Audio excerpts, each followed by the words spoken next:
বন্ধুরা, চলে এসেছি আজকে কোথায়? কোন্নগরের শকুন্তলা মায়ের পুজোর মন্দিরে।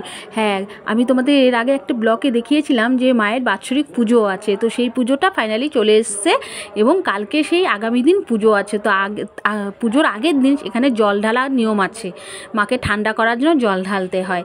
তো সবাই কোন্নগরবাসী প্রত্যেকটা ঘরে ঘরে প্রত্যেক মানুষ আসে এইখানে এসে এই মন্দিরে জল ঢালে। তো দেখো পুরো মন্দিরটা একদম ফুল দিয়ে সাজানো আছে, আর বেদিটা তো তোমাদের দেখালে আমি প্রথমেই একদম।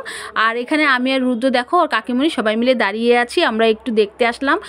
আসলে এমন ভিড় পড়ে যে মাকে ঠিক মতন দেখতেই পারি না, তো তার জন্য আগের দিনই একটু আগে চলে আসলাম একটু মন্দিরটা কাছাকাছি ঘুরে দেখার জন্য এবং তোমাদেরকেও দেখানোর জন্য। দেখো পুরো মন্দিরটা, এটা কিন্তু রাস্তার ব্যারিকেড করা আছে, লোকজন যাচ্ছে, সব কিছু সুন্দর, এত সুন্দর করে সাজিয়েছে। মানে দুর্গাপুজোতেও হয়তো এতটা সুন্দর লাগে না যতটা আমাদের শকুন্তলা মায়ের পুজোর সময় আমাদের কোন্নগরবাসীরা সাজিয়ে থাকে।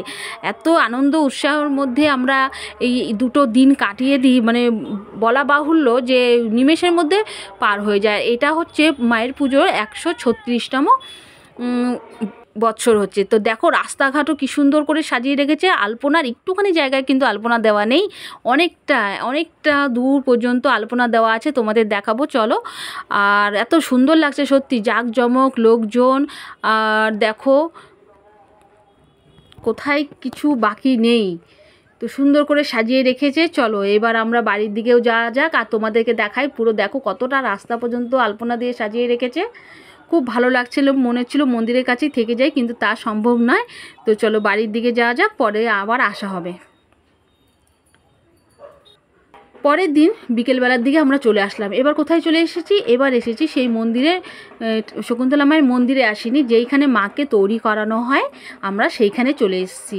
কারণ এত ভিড় হয় যে মাকে তখন দেখতে পাওয়া যায় না এতটা দূর থেকে। তো ভাবলাম মাকে দর্শন করব, তো এই কাছেই চলে আসলাম। তো এখানে এসে দেখছি মাকে তখন তার গহনা দিয়ে সাজানো হচ্ছে এবং মানে একটু লেট হয়ে গেছে, বেশি সাজটা দেখতে পারিনি। আর এত প্রচণ্ড ভিড়, কোনো রকমে একটু সাজটা যখনই মুটুকটা পোড়াচ্ছিল দেখেই আমরা ওখান থেকে সরে চলে আসলাম। এই যে দেখো বাচ্চাদের খেলনা নিয়ে উঠে মেলার মতন একটা উৎসব বলতে পারো, কারণ এই যে এখান দিয়ে মাকে নিয়ে যাবে তার জন্য এই যে দেখো যার যেরকম মানসী আছে, কেউ দণ্ডি কাঁধে, যার যেরকম থাকে সে সেরকমভাবেই মায়ের জন্য উৎসর্গ করে দেয় বলতে পারো। তো মাকে এক ঝলক দেখার জন্য সেই যে কখন থেকে দুপুরবেলা এই রোদের মধ্যে, এই প্রচণ্ড গরমের মধ্যেও সব মানুষ এসে দাঁড়িয়ে থাকে এইখানে, কারণ মাকে মন্দিরে সবাই দেখতে পারে না, এতটাই ভিড় থাকে। তো একই দিনে যেহেতু অনেক জায়গাতেই পুজো হয় সেখানেও, তো দেখো আর একটা মাকেও নিয়ে যাচ্ছে। এটা অবশ্য শকুন্তলা মা নয়, অন্য, কিন্তু সেই মাকেও নিয়ে যাচ্ছে। দেখো কি ভালো লাগছে দেখতে। আর একটা বিশেষত্ব হলো এই শকুন্তলা মায়ের কিন্তু জিভটা নেই। হ্যাঁ, তো তোমরা আমি ভিডিওতে করেছি, দেখলে একটু খেয়াল করলে দেখতে পাবে। আর প্রতিটা লোকের হাতে দেখো বাতাসা, হ্যাঁ ফুল বাতাসা, দেখো প্রতিটা লোকের হাতে কিন্তু বাতাসা রেখেছে। যখনই মাকে নিয়ে যাওয়া হয় মানে বাতাসার ঝর্ণা বইয়ে দিচ্ছে। এই মাসিমার হয়তো কেউ নেই, ওই জন্য উনি একাই ডন্ডি কাটছে। যাই হোক, আর এই দিনে আর একটা বিশেষত্ব হলো বৃষ্টি হবেই হবে। হ্যাঁ, আমি এই যে কোন্নগরে আসার পর থেকে দেখছি প্রতি বছরই, আর শুনেও আসছি যে এই মায়ের পুজোর দিন কিন্তু বৃষ্টি হয়। মানে মা বোঝায় যে আমার জন্য ভক্তরা কষ্ট করে থাকে, সন্তানরা, তো তাদের ঠান্ডা করার জন্যই মা বৃষ্টি করে। এই যে দেখো বাতাসার বৃষ্টি হচ্ছে, আবার বাতাসার বৃষ্টি হচ্ছে। মা আসছে, সবাই ব্যারিকেড করে রাখছে এবং খালি পায়ে দেখো মাকে বরণ করে নিয়ে যাওয়া হচ্ছে।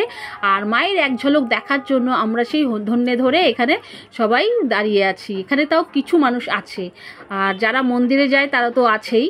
তো মন্দিরে যেহেতু আমরা ঠিক মতন দেখতে পারি না, জন্যই ভাবি যে মায়ের একটু দর্শনের জন্য আমরা এখানে আসছি। দেখো কিভাবে সবাই আসছে যাচ্ছে, খুব ভালো লাগে। আর এই যে বললাম কোন্নগরবাসীর একদম, এই যে দেখো মাকে নিয়ে যাওয়ার আগে ধূপ নিয়ে যাচ্ছে, আর মায়ের কথা বলতে বলতে সবাই যাচ্ছে। ব্যারিকেড করে আছে, পুলিশ প্রশাসন সব কিছুর ব্যবস্থাই আছে এখানে।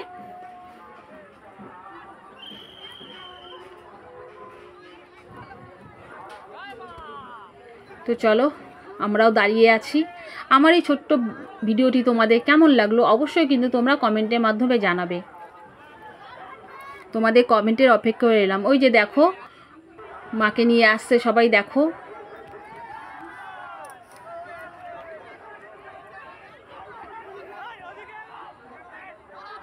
অনেক খুনের প্রচেষ্টার পরে আর এই যে মাকে দর্শন করার সময়টা হয়ে আসলো।